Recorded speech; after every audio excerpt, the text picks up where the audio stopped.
Graça e paz, amados, nós estamos de volta com mais um Maná Podcast. Eu espero que o texto de hoje, a meditação de hoje, sirva para o seu crescimento espiritual, que envolva seu coração e que verdadeiramente você aprenda muito com a palavra de Deus. Nós estaremos analisando o outro ponto do trecho, dos poemas do Salmo 119, e desta feita nós estaremos analisando o ponto em que a letra que representa esse conjunto de 8 versículos se chama Zain. Zain é a letra do alfabeto hebraico e que está aqui entre os versículos 49 a 56. Nós sabemos que já aprendemos aqui bastante sobre ele, sobre a questão do Salmo 119 e sua estrutura. Eu sou o pastor Israel, pastor presbiteriano da IPB, e aqui estou para trazer uma breve explanação sobre esse texto da palavra de Deus, que é muito importante para a nossa vida e para o nosso crescimento espiritual. E este é mais um episódio do Maná Podcast.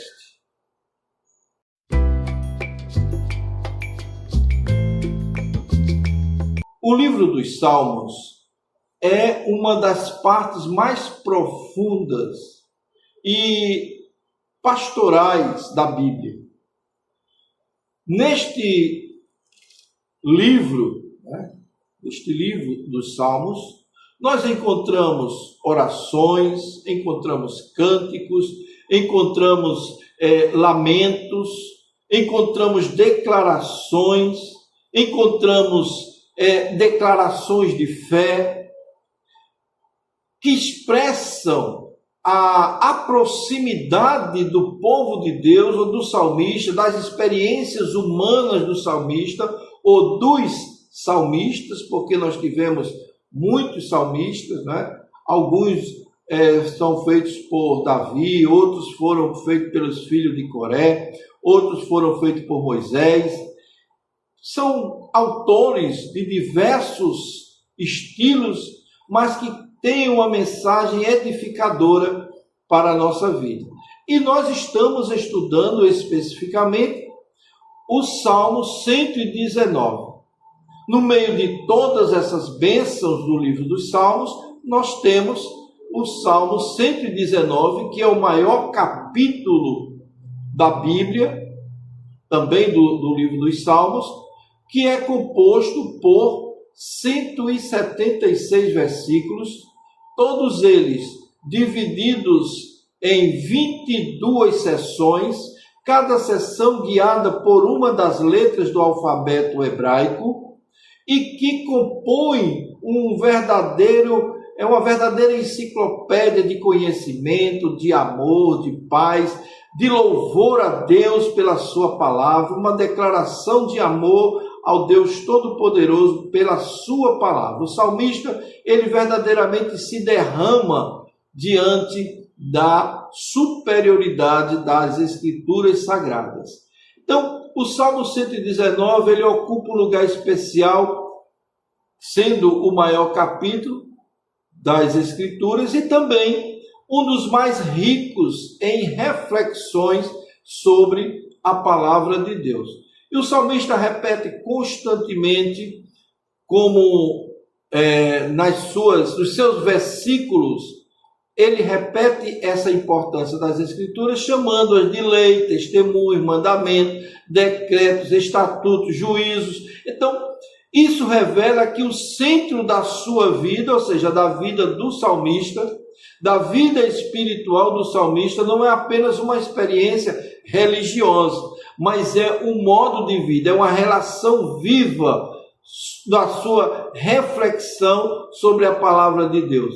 Então, o salmista ele coloca aqui essa relação com a palavra de Deus como sendo um estilo de vida dele.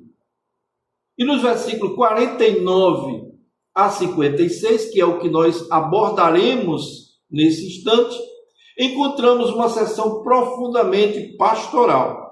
É uma sessão que vamos ver um homem que sofre, um homem que é zombado, é ridicularizado pela sua fé, que enfrenta aflições muito grandes, mas que encontra consolo na palavra de Deus. Ele encontra consolo no Deus todo maravilhoso, dando-lhe esperança, dando-lhe vida, dando direção. Este texto nos ensina que o verdadeiro servo de Deus não é aquele que frequenta a igreja, não é aquele que lê a Bíblia ocasionalmente, não é aquele que lê por obrigação, mas o verdadeiro servo, ele reage em meio à dor, às aflições, às provações, elevando o seu desejo de buscar ainda mais a palavra de Deus. Ele não abandona a fé, ele mantém-se firme, ele não abandona a palavra, ele, pelo contrário, ele reforça, se apega ainda mais a essa palavra maravilhosa, e isso nos faz refletir sobre essa sua caminhada. Então vamos caminhar também por esse texto, observando alguns pontos importantes. E aqui eu quero destacar 5 grandes verdades espirituais só nesse trecho dos versículos 49 a 56. Então, vamos aqui mostrar a lembrança da promessa do Senhor, porque ele começa dizendo assim, leia comigo esse texto para que nós comecemos a meditação. Eu vou ler aqui na tela porque fica mais direcionada para mim, facilita mais a leitura. Ele diz assim, lembra-te da promessa que fizeste ao teu servo, no qual me tens feito esperar. O que me consola na minha angústia é isto, que a tua palavra me vivifica. Os soberbos zombam continuamente de mim, todavia não me afasto da tua lei. Lembro-me dos teus juízos de outrora e me conforto, ó Senhor. De mim se apoderou a indignação por causa dos pecadores que abandonaram a tua lei. Os teus decretos são motivos do meu cântico na casa da minha peregrinação. Lembro-me, Senhor, do teu nome durante a noite e observo a tua lei. Tem-se dado assim comigo, porque guardo os teus preceitos. Queridos, esse texto é riquíssimo para nós que caminhamos neste mundo tenebroso, que sofremos as agruras da vida, mas que estamos firmes nas promessas do Senhor Jesus. E o primeiro texto que eu quero destacar aqui, do versículo 49, é a esperança que nasce da palavra de Deus. Veja, o salmista, ele diz, lembra-te da palavra que deste ao teu servo, na qual me fizeste esperar. O salmista começa com uma oração profunda, lembra-te da palavra. É importante observarmos e compreendermos algo teologicamente nesse ponto aqui, e que o salmista não está sugerindo que Deus esquece. Ele está observando as promessas de Deus, e na linguagem bíblica, quando alguém pede para Deus se lembrar, significa pedir que Deus cumpra as suas promessas. Essa expressão aparece muitas vezes nas Escrituras. Quando Gênesis diz que Deus lembrou-se de Noé, significa que ele decidiu agir em favor de Noé, em libertá-lo do dilúvio. Aqui também nós vemos que quando Deus se lembra da aliança, significa que ele executa aquilo que ele prometeu. Portanto, o salmista está dizendo: Senhor, cumpre aquilo que prometeste. É hora de agir, Senhor. Vem ao nosso encontro. Observe algo importante: ele não está confiando nas suas próprias emoções. Ele não está confiando nas circunstâncias que lhe cercam. Ele está confiando na palavra de Deus, nas promessas de Deus. A esperança do crente, queridos, não nasce do otimismo humano. A esperança do crente, ela nasce da revelação divina, de Deus se revelar ao seu povo, de Deus falar aquilo que vem dele para nós. O problema de muitos cristãos hoje é que a esperança está baseada muitas vezes nas circunstâncias, se estão favoráveis ou não, nos sentimentos, na expectativa humana. Tudo isso está na nossa realidade, mas o salmista aqui nos ensina que a verdadeira esperança nasce da promessa de Deus. Quando Deus fala, ele se compromete a revelar a sua vontade. Como declara o apóstolo Paulo lá no texto da palavra de Deus, lá no Novo Testamento, quando ele diz: fiel é aquele que prometeu. A esperança bíblica não é um pensamento positivo. Não.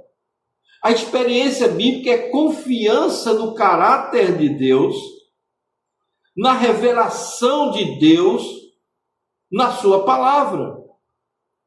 E o segundo ponto que nós vemos aqui do versículo 50 é que a palavra traz consolo em meio à aflição. Veja o que é que diz o texto.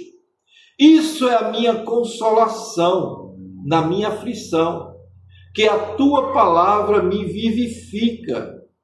Aqui encontramos uma das declarações mais belas desse texto do Salmo. O salmista está em aflição. Preste bem atenção nisso, é importante.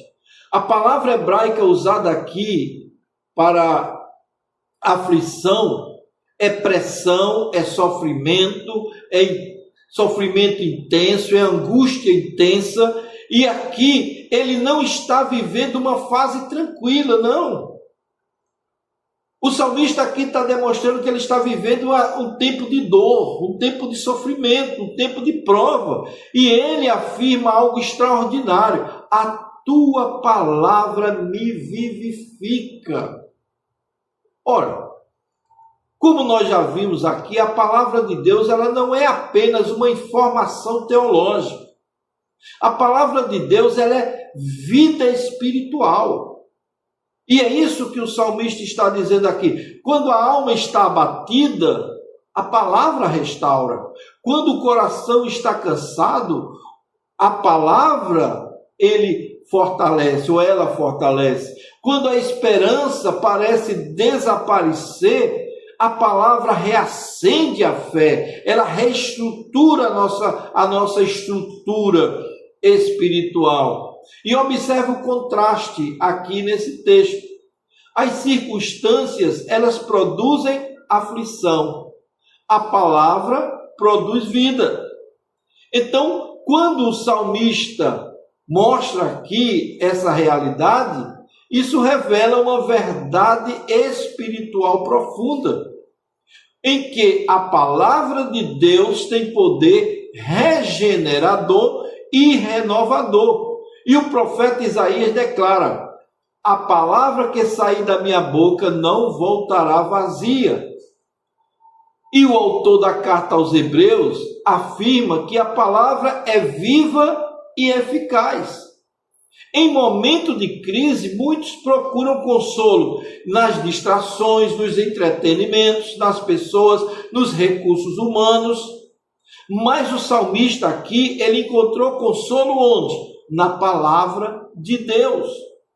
Isso nos confronta profundamente, amados, porque fala da nossa realidade. Quanto tempo dedicamos à palavra quando estamos sofrendo? O primeiro a primeira atividade que fazemos quando estamos muitas vezes passando por problemas é deixar de ler a Bíblia, deixar de orar, deixar de ir à igreja. Não é a verdade? Não passa isso? Você que convive com a igreja sabe que quando os irmãos estão em crise, a primeira coisa que eles fazem é deixar de ir à igreja. Depois deixam de ler a Bíblia, deixam de orar e aí pronto. A bagaceira está feita. Mas o salmista nos ensina que nós devemos buscar a presença do Senhor. Muitas vezes, ao invés de buscarmos 1000 soluções antes de abrir a Bíblia, as Escrituras, precisamos fazer como o salmista. Minha consolação é a tua palavra. Minha consolação é a tua palavra. O terceiro ponto que nós analisamos aqui do versículo 51 é que o justo suporta o desprezo do ímpio. O que quer dizer isso? Vamos ler o texto. Ele diz assim: os soberbos zombam grandemente de mim, contudo, não me afasto da tua lei. É mais ou menos o que o texto está dizendo aqui, em outras palavras. Aqui o salmista revela outra dimensão do seu sofrimento, que é a perseguição social. Ora, ele não apenas sofre interiormente, como agora também está sofrendo exteriormente. Os soberbos, o que é soberbo? É orgulhoso, zombam dele. A palavra hebraica descreve pessoas arrogantes, pessoas orgulhosas, pessoas que desprezam a Deus. E não é muito parecido com a nossa realidade? Essas pessoas ridicularizam a nossa fé, como fizeram com o salmista. Ridicularizavam a fé do salmista.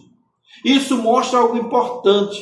A fidelidade a Deus frequentemente provoca oposição. Precisamos ter consciência disso. A história bíblica confirma isso. Olha, o profeta Jeremias, ele foi ridicularizado, os apóstolos foram perseguidos, o próprio Jesus foi abandonado, foi escarnecido. A zombaria é uma das armas preferidas do inimigo e do mundo para enfrentar a nossa fé. Ela tenta produzir vergonha espiritual.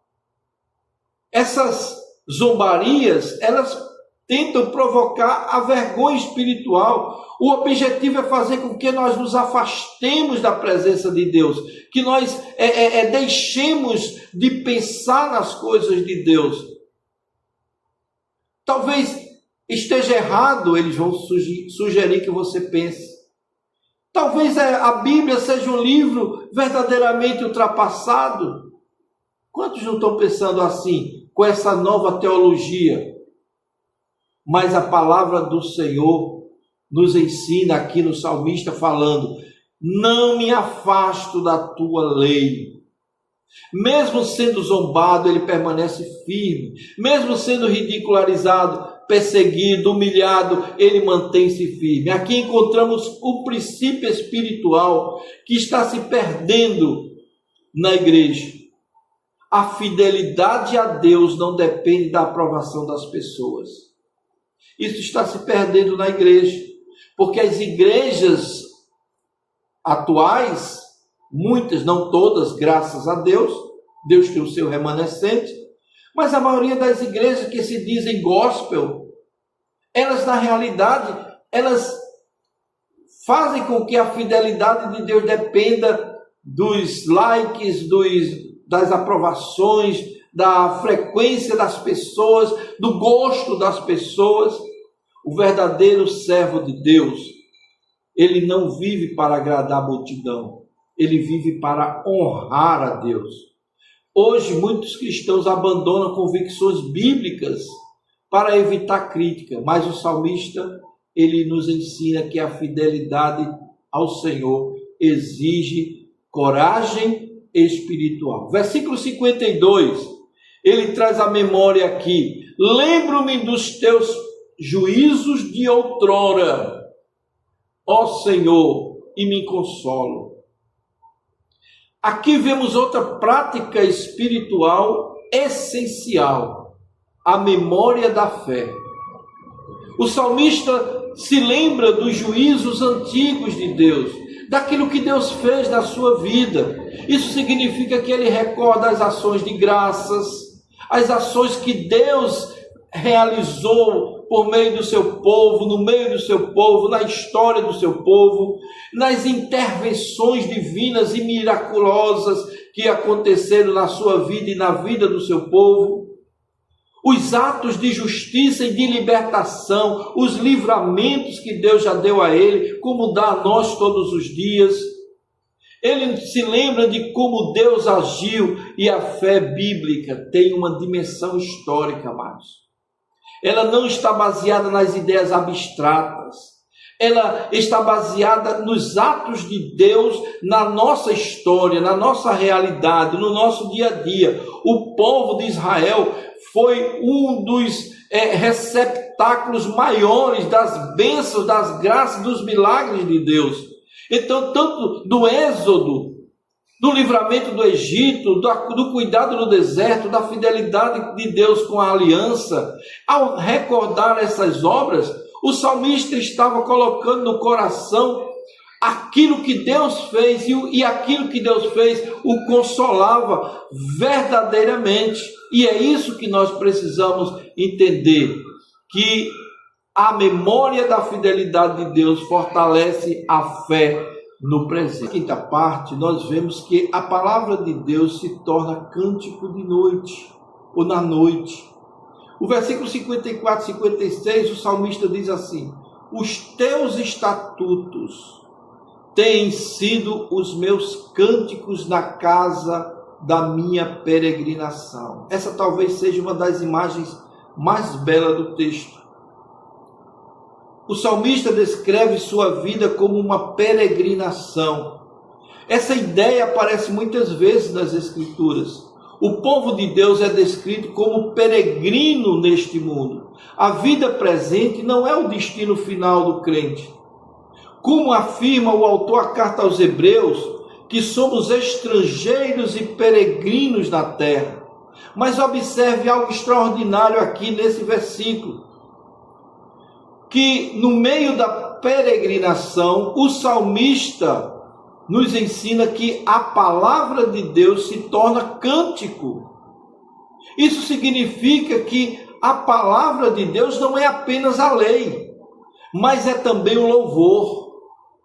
Ele produz alegria no coração. Ela produz alegria no coração, mesmo no meio da jornada difícil, mesmo em meio à provação. O salmista canta, e ele canta a palavra de Deus. Isso nos remete muitas vezes ao apóstolo Paulo, quando preso, cantava louvores a Deus, e Deus o livrou. Mas aqui o salmista também diz: de noite me lembro do teu nome. A noite na Bíblia muitas vezes simboliza sofrimento, simboliza a solidão, simboliza o medo, simboliza a incerteza. É a noite.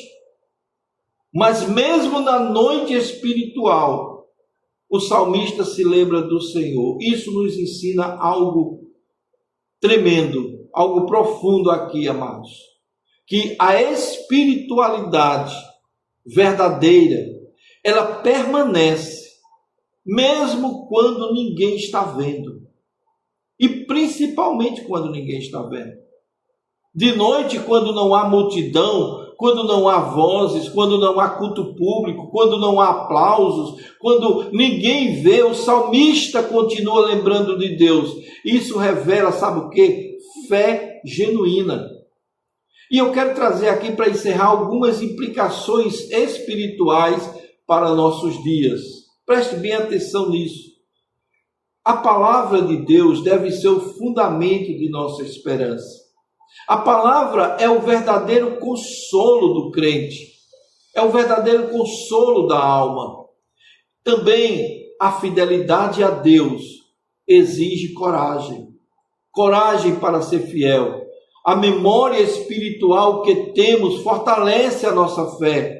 Quando nós estamos fracos, nos lembramos das bênçãos que já recebemos de Deus, dos milagres que Deus já fez na nossa vida. Então, nos lembramos que a palavra deve habitar profundamente o nosso coração, porque ela é consolo na dor, força na fraqueza, cântico na noite da nossa vida e esperança no sofrimento.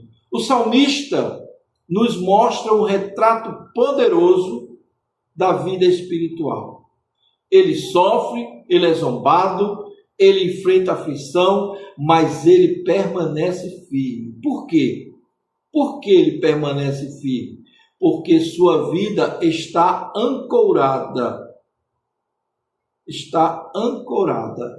na palavra de Deus.